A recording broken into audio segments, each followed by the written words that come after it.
पिछले कुछ दिनों से लद्दाख में आंदोलन चल रहा है।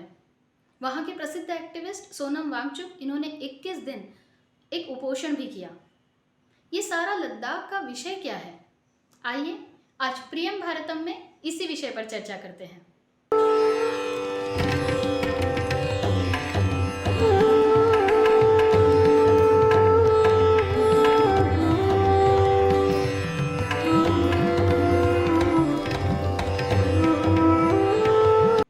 नमस्कार, मैं गौरी और हम बात कर रहे हैं लद्दाख में चल रहे आंदोलन की। 4 मार्च 2024 को लद्दाख की लेह एपेक्स बॉडी के 3 सदस्य और कारगिल डेमोक्रेटिक अलायंस के 3 सदस्य, ऐसे कुल 6 सदस्यों ने मिलकर भारत के गृह मंत्री अमित शाह इनके दिल्ली में मुलाकात की। उनके सामने उन्होंने लद्दाख की जो मांगे हैं वो रखी, लेकिन दुर्भाग्यवश ये मीटिंग फेल रही। जो लद्दाख को पॉजिटिव नतीजे चाहिए थे वो इस बैठक में से नहीं मिले और इसीलिए वहाँ के प्रसिद्ध एक्टिविस्ट सोनम वांगचुक इन्होंने 6 मार्च 2024 को 21 दिन का सिर्फ नमक और पानी पीकर लद्दाख के भयानक ठंड में आमरण उपोषण घोषित किया। उन्होंने 21 दिन ये उपोषण पूरा किया, लेकिन उन्होंने कहा मैं उपोषण छोड़ रहा हूँ, हमारा आंदोलन अभी भी चालू है। क्या है ये पूरा आंदोलन? इनकी मांगे क्या है? इनकी पहली मांग है लद्दाख को पूर्ण राज्य का दर्जा दिया जाए। अगर ये पॉसिबल नहीं है तो कम से कम लेह और कारगिल, ये जो लद्दाख के 2 जिले हैं, इन दोनों जिलों को अलग अलग सांसद में सीटें मिले। दूसरी इनकी इम्पॉर्टेंट मांग है लद्दाख को संविधान का जो 6th शेड्यूल है उसमें शामिल किया जाए। और तीसरा, लद्दाख लोक सेवा आयोग का गठन हो। लद्दाख का ये पूरा इशू अगर हमें समझना है तो पहले हमें लद्दाख की डेमोग्राफी, वहाँ के लोग कैसे हैं और इन मांगों के कारण क्या हैं, ये समझने पड़ेंगे। पहले हम देखते हैं लद्दाख की डेमोग्राफी। लद्दाख ये हिमालय में स्थित है। हिमालय के भौगोलिक दृष्टि से 4 अगर भाग जो हम देखें, सबसे दक्षिण में आता है शिवालिक रेंजेस, उसके ऊपर आता है मध्य हिमालय जहाँ आज की कश्मीर घाटी या काठमांडू घाटी है, उसके ऊपर है महान हिमालय जो दुनिया की सबसे ऊंची ऊंची चोटियां हैं, एवरेस्ट, कांचनजंगा, वो यहाँ आती हैं। और इन सबसे परे जो है, इन सबसे ऊपर जो है वो है ट्रांस हिमालयन रीजन, परा हिमालय। लद्दाख इस परा हिमालय में स्थित एक पठार है। यहाँ तापमान -17 डिग्री से लेके -20 डिग्री सेल्सियस तक नीचे जाता है। ऑक्सीजन की बहुत कमी होती है यहाँ पे, और पानी भी, क्योंकि वहाँ बहुत ठंड होने की वजह से साल के कुछ महीने पानी जम जाता है, उसका बर्फ हो जाता है, इसलिए पानी की भी बहुत कमतरता रहती है। लद्दाख का पर्यावरण तो अलग है ही। यहाँ पे जो आबादी है उसमें से 90% आबादी ये आदिवासी जनजातियाँ हैं। यहाँ पे बाल्टी बेड़ा, गर्रा, चांगपा, ऐसी अलग अलग जनजातियाँ हैं जिनकी मान्यताएं, जिनकी परंपराएं, ये भारत की जो मुख्य धारा की परंपराएं हैं उनसे बहुत निराली हैं। इनके खान पान, भाषा, ये सब निराला है। तिब्बत भी लद्दाख से पास है, इस वजह से तिब्बतियन लोगों का इन पर बहुत प्रभाव है। यहाँ धर्मांतरित बुद्ध लोग बहुत हैं। भारत के सीमावर्ती सुरक्षा के दृष्टि से भी ये क्षेत्र बहुत ही ज़्यादा इम्पोर्टेंट है। गिलगिट बाल्टिस्तान, जिस पर पाकिस्तान आज अपना दावा बताता है, वो लद्दाख में है। 1962 से चाइना का अक्साई चीन पर नियंत्रण है, ये भी लद्दाख में है। शक्सकम घाटी, जिसे 1963 में पाकिस्तान ने चाइना को उपहार में दे दिया था, वो भी लद्दाख में है। सियाचिन ग्लेशियर, ये भारत और पाकिस्तान में एक विवादित मुद्दा है। 1984 से ये मुद्दा चल रहा है, वो भी लद्दाख में है। आज तक के भारत के जो भी युद्ध लड़े गए, जैसे 47 का हो, 65 का हो, कारगिल युद्ध हो, ये सारे युद्ध इसी भूमि पर लड़े गए हैं। इसका मतलब लद्दाख का पर्यावरण अलग है, वहाँ की जनजातियाँ मुख्य धारा से बहुत निराली हैं, और तीसरी, ये जगह भारत के सुरक्षा के हिसाब से महत्वपूर्ण है। आइए आप देखते हैं लद्दाख की ये जो मांगे हैं, इनके पीछे के कारण क्या है। वैसे ये मांगे बिल्कुल अभी की नहीं हैं, ये बहुत पहले से चली आ रही हैं। लगभग 70-75 साल लद्दाख खुद को एक केंद्र शासित प्रदेश या पूर्ण राज्य का दर्जा मिले, ये मांग कर ही रहा है। भारत स्वतंत्र होने के बाद जब राजा हरि सिंह ने भारत में आने का निर्णय लिया, तब जम्मू कश्मीर और लद्दाख, इन दोनों भागों को एक ही राज्य का हिस्सा बनाया और उसे 370 का एक स्पेशल स्टेटस दिया गया। लेकिन तब से ही लद्दाख के लोगों को लगता था कि उन्हें एक अलग केंद्र शासित प्रदेश या पूर्ण राज्य बनाया जाए। उनका कहना ये है कि उनके जो परंपराएं हैं ये जम्मू कश्मीर के जो लोग हैं उनसे बहुत अलग है। लद्दाख के लोगों को खुद की अपनी एक अलग आइडेंटिटी चाहिए थी, क्योंकि वो मानते हैं हम अलग हैं तो हमारा राज्य भी अलग होना चाहिए। इतना ही नहीं, भले ही 370 का स्पेशल स्टेटस मिला हो, फिर हमेशा ही लद्दाख के लोगों को एक भावना मन में रही है कि जो कुछ केंद्र से सहायता मिली है वो जम्मू कश्मीर और जम्मू घाटी और कश्मीर घाटी को ज़्यादा सहायता मिली है। लद्दाख हमेशा निग्लेक्टेड रहा है। इनकी यही भावना को ध्यान में रखते हुए 1993 में केंद्र सरकार और राज्य सरकार इन दोनों ने उसे वायदा किया था कि उनके लिए ऑटोनॉमस हिल डेवलपमेंट काउंसिल बनाया जाएगा। 1995 में लेह जिले के लिए ऑटोनॉमस हिल डेवलपमेंट काउंसिल बनाया गया, लेकिन कारगिल जिले को इस काउंसिल के लिए 2003 तक राह देखनी पड़ी। ये काउंसिल मिलना एक बहुत अपने आप में बड़ी बात थी, क्योंकि इसमें दोनों काउंसिल्स में अलग अलग 30-30 लोग रहते हैं, जो स्थानिक लोग रहते हैं। वो वहाँ के जैसे शिक्षा हो, स्वास्थ्य हो या पर्यावरण हो, भूमि हो, इन सब्जेक्ट्स में अपनी सलाह देते हैं। ये 30 सदस्यों में से 26 सदस्य ये इलेक्टेड होते हैं, चुन कर आते हैं स्थानिक लोगों में से, और 4 जो होते हैं वो नॉमिनेटेड होते हैं। तो कुल मिला के दोनों काउंसिल मिला के 60 लोगों का स्थानिक लोगों से सुझाव देने के लिए एक सहभाग है, और उसमें से 52 लोग, यहाँ के 26 और यहाँ के 26, लेह और कारगिल के मिलकर 52 लोग ये चुनकर आए हुए हैं। भारतीय जनता पार्टी के मैनिफेस्टो में भी लद्दाख को केंद्र शासित प्रदेश बनाने का वादा था। 5 अगस्त 2019 को जब जम्मू कश्मीर का स्पेशल स्टेटस धारा 370 हटाई गई, तब जम्मू कश्मीर और लद्दाख को अलग किया गया और दोनों को अलग अलग केंद्र शासित प्रदेश बनाया गया। लद्दाख के लोगों ने ये जब निर्णय हुआ उसका बहुत मन से स्वागत किया था, उन्होंने जश्न मनाया था। उन्हें लगा था कि इतने 70 सालों बाद आज हमारी मांग पूरी हो रही है। लेकिन हालात वैसे नहीं रहे, क्योंकि जब अधिकृत रूप से अक्टूबर में ये केंद्र शासित प्रदेश बना, तब लद्दाख को विधानसभा रहित केंद्र शासित प्रदेश दिया गया। जब ये निर्णय घोषित किया गया, तब भारत के गृह मंत्री अमित शाह ने कहा कि भारत की सुरक्षा के दृष्टि से हम लद्दाख को विधानसभा नहीं दे रहे हैं, क्योंकि वो बहुत ही सेंसिटिव, जैसे मैंने पहले बताया, सुरक्षा की दृष्टि से ये सेंसिटिव क्षेत्र है, इसलिए केंद्र को अपने पास थोड़ी ज़्यादा पावर रखनी है। इस पर लद्दाख के लोग नाराज़ हुए। उन्हें लगा अगर विधानसभा नहीं है तो हमें कोई पावर ही नहीं है, हमारे स्थानिक लोग कुछ डिसीजंस नहीं ले सकते। पहले एटलीस्ट वहाँ पे 370 धारा का स्पेशल स्टेटस था, उस वजह से बाहर के लोग वहाँ आके इंडस्ट्री नहीं बना सकते थे या ज़मीन नहीं खरीद सकते थे।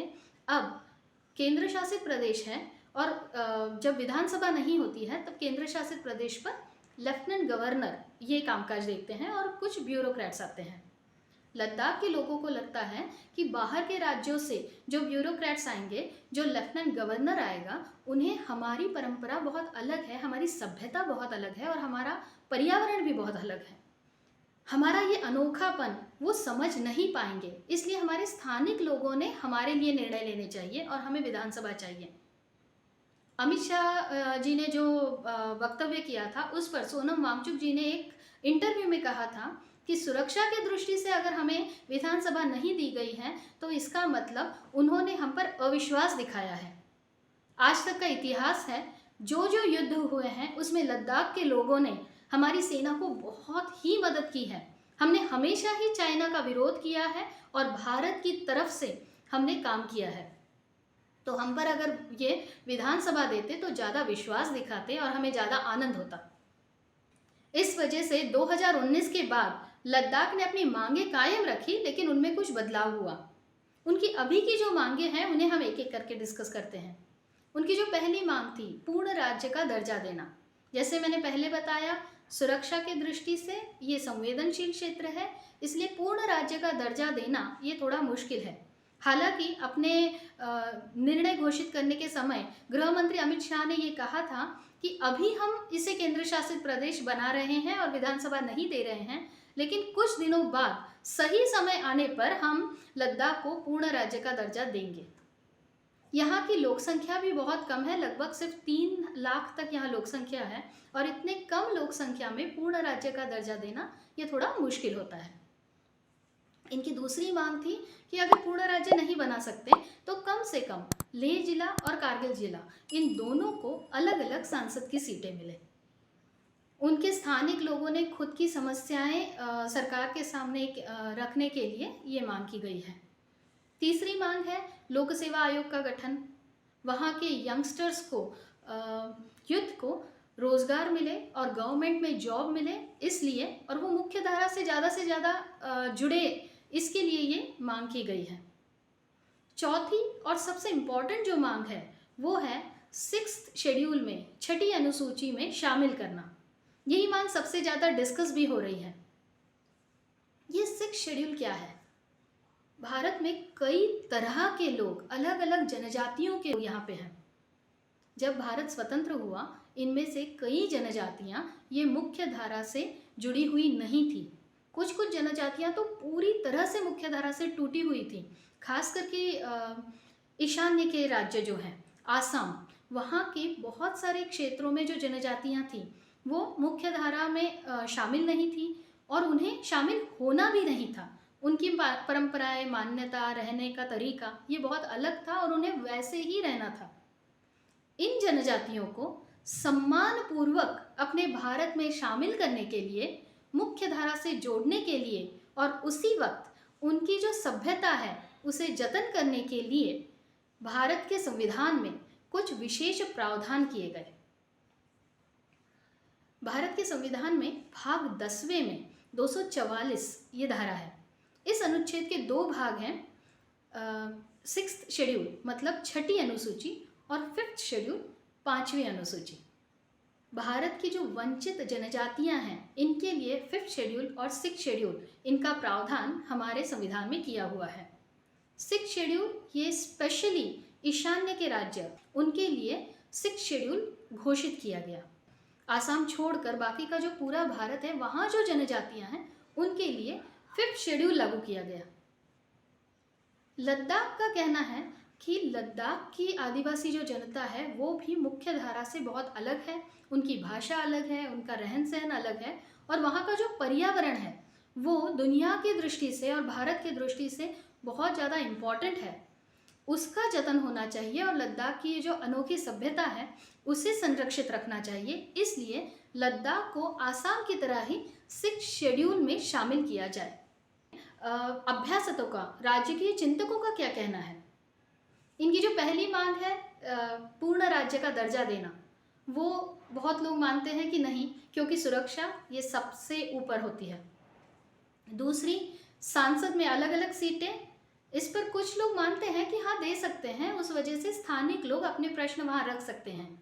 लेकिन हाँ, कुछ लोग ये भी कहते हैं, जैसे मैंने पहले बताया था कि वहाँ पे ऑटोनॉमस हिल डेवलपमेंट काउंसिल है, तो फिर अलग से सांसद सीटें क्यों चाहिए। लोक सेवा आयोग का गठन, ये भी एक इम्पॉर्टेंट मांग है और वो पूरी हो सकती है, क्योंकि युवाओं को रोजगार मिलना ये एक महत्वपूर्ण चीज़ है, जिससे युवा अगर सेटिस्फाइड रहे, वो नाराज नहीं रहे, तो देश के लिए वो हितकारक होता है। सबसे महत्वपूर्ण 6th शेड्यूल में शामिल करना, इस पर अलग अलग लोगों के अलग अलग विचार हैं। हिमालय का और स्पेशली लद्दाख की जो भूमि है, वहाँ का जो पर्यावरण है, वहाँ की जो जलवायु है, उसका संरक्षण करना, ये आज पूरी दुनिया की दृष्टि से बहुत ही ज़्यादा महत्वपूर्ण है। आज जब 370 का स्टेटस हटाया गया है और ये एक केंद्र शासित प्रदेश है, उसे विधानसभा भी नहीं है, तब भारत के जो बड़े बड़े उद्योगपति हैं वो लद्दाख में जा सकते हैं, भूमि खरीद सकते हैं, इंडस्ट्रियलाइजेशन वहाँ आ सकता है, माइंस आ सकते हैं, और जिससे हिमालय की जलवायु को अपरिमित हानि हो सकती है।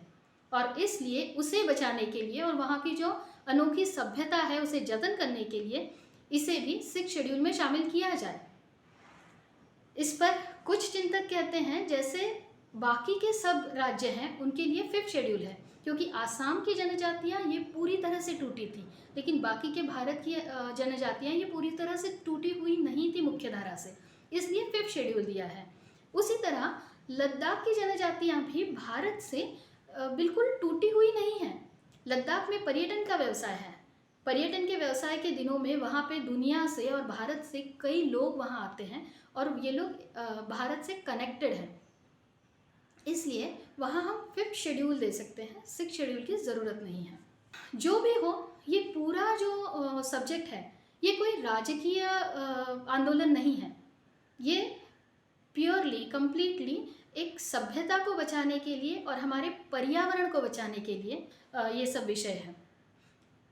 केंद्र सरकार ने इस इशू पर जल्द से जल्द कुछ उपाय करने चाहिए या कुछ निर्णय लेना चाहिए।